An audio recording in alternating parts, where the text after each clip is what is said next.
So before I go any further into this video, I need to make mention that I lost the most valuable piece to the Ricoh GR III Street Edition camera. It's lost all its value because of this one component. And there is a reward out there if you happen to find it. Please just let me know, email me, DM me. Kind of embarrassed to say this, but I lost the yellow ring to this camera. How's it going, everybody? So I just want to do a quick video. It's my 1-year anniversary with the Ricoh GR III Street Edition camera, and I just want to talk about the pros and cons and mainly good things about the camera and why I still use it till this day and why it should be part of your arsenal for street photography, whether it's your main camera or a backup camera. And a little bit backstory, I believe I heard the announcement on this camera on Lentaro's YouTube or Instagram page, and then I totally got sucked into it because I love the design for it, and Ricoh was really smart to pretty genius to release a new camera kind of in the middle of the pandemic. So for me, and I'm sure a lot of people, they that were out of work, like me, I was out of work, sitting around the house, and looking for some excitement.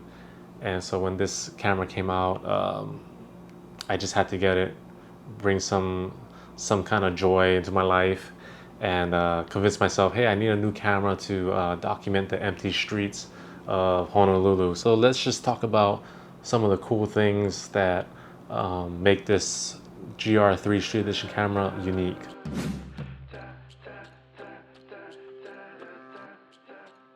So let's talk about the design and the ergonomics. The Ricoh GR III Street Edition camera has this cool gravel texture design on the camera's body, and also has a yellow ring on it, the leather strap, yellow tightener, I don't know what this is called. But yeah, it's supposed to have a yellow ring. I lost mine a few months ago while out doing street photography, and I've been surfing on the internet too, trying to find a replacement, but can't find the yellow gold authentic ring. So if you guys know anywhere that's selling one, or if you have an extra one that you wanna sell to me, please message me or hit me up. And just to elaborate on the design a little bit, I am a firm believer that if the camera feels good, not just in your hands, but if you like how your camera looks, as superficial as that sounds,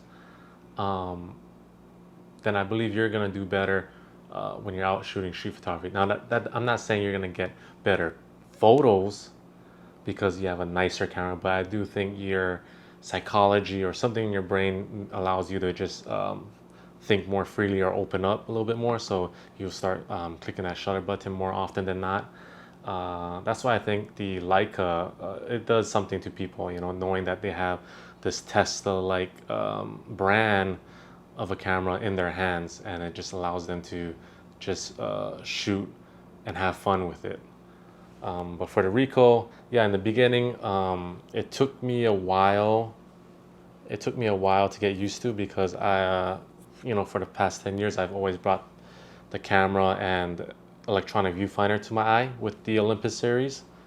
And so this one came with a detachable viewfinder, but it's not electronic. So it took me a good 4 months or so to get used to holding the camera like this and taking pictures and framing. And you know, I missed a lot of shots because of it. But over time, I got used to it. You know, just taking it out every day, and slowly but surely, I like this approach better for street because people don't take it so seriously, and you're seen as less of a threat. The size of the camera, it can fit anywhere, fit in your back pocket, fit in your jacket. I bring it in my fanny pack, and my fanny pack holds pens and sleeping pills and makeup and my wallet, and this is able to fit inside with all of that. So there's no way when you have this camera, there's no excuse for why you shouldn't bring your camera out with you. This is smaller than an iPhone.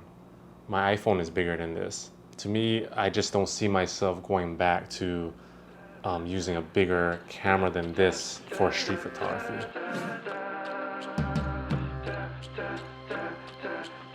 So the other good thing about the GR3 that I really like is the lens. The lens and the image quality from this camera is very good. It's very sharp. The colors, you know, comparing it to other cameras that I've used in the past, the colors are a little bit flatter, the color rendition, but it's not a big issue for me. It uses the focal length for this camera is 28 millimeter. Prior to this, I only worked with the 35 millimeter focal length for street photography. So going from 35 to 28 in the beginning was quite an adjustment, and yeah, it's a bit wide, but not too wide. It's kind of a perfect wide, if that makes sense. I don't know, but this is great for travel photography, landscape, and then also the camera has the macro. Right here it uses you can shoot in macro, this flower icon, so you just tap on that, and then this image right here of my son that I took in macro mode, literally about 6 inches away from his face, and look how sharp it is. If you like to get close to your subject and don't want to seem as a threat, then this is the ideal camera, because you can literally be a foot away from your subject in the foreground and still get them in the frame and get other things in the mid to background, other actions happening behind them.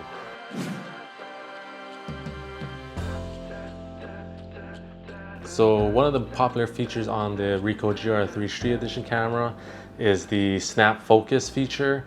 So you basically set your snap focus, your distance for your focus, and anything within that range will be in focus. So for mine, I like to set it to 2 meters. The camera reads in meters, so 2 meters is more or less, it's about 6 feet. So anything in that 6 feet range, from 6 feet on, would usually be in focus. I think it's more reliable than the autofocus. The autofocus on here is pretty flimsy. I wouldn't trust that. I would just pick a snap focus distance, 1.5 meters, 2 meters, or you could do 1 meter, and then pick that and try to get used to it, try to master that when you're out shooting street photography.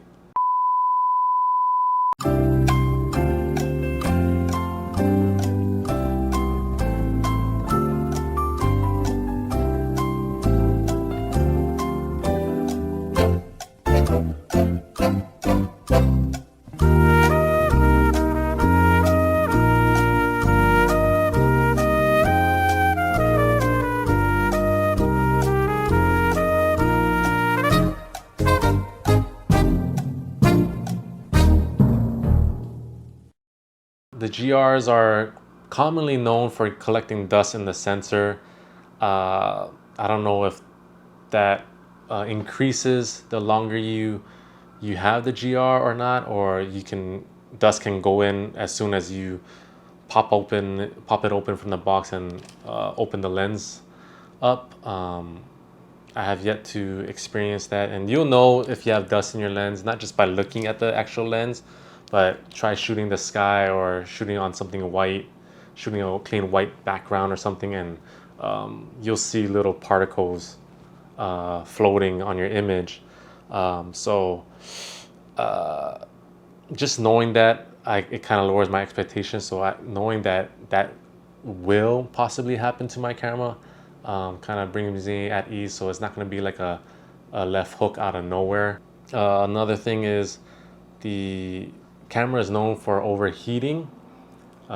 Several people, friends and people online have asked me, oh, does your camera overheat, or have you experienced that yet? I've only experienced overheating a month ago, And I don't know if it's a combination of the camera being hot because it's on for hours and the summer heat, or if it's the batteries, because I just got these cheap wasabi batteries. So I don't know if it overheats when I have this battery in compared to the the lithium ones. So I'm gonna try keep track of that and see if it does overheat with certain batteries or not. And I'll put it in the comment box down below. The other cool thing, so back to the pros, the one thing I really like about this, besides the other things I just mentioned earlier in this video, I really like that it has 2 GB internal memory, because there's a few times where I just have a bad habit of like checking if my card is inserted, or I just have a bad habit of checking that.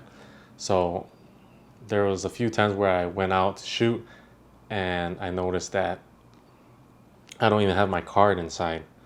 But basically 2 GB is good enough, for whatever, a couple hours out shooting. 2 GB of internal memory equals to 25 JPEGs. That's what I seen on my camera. I might be wrong, but that's what I seen on my camera display.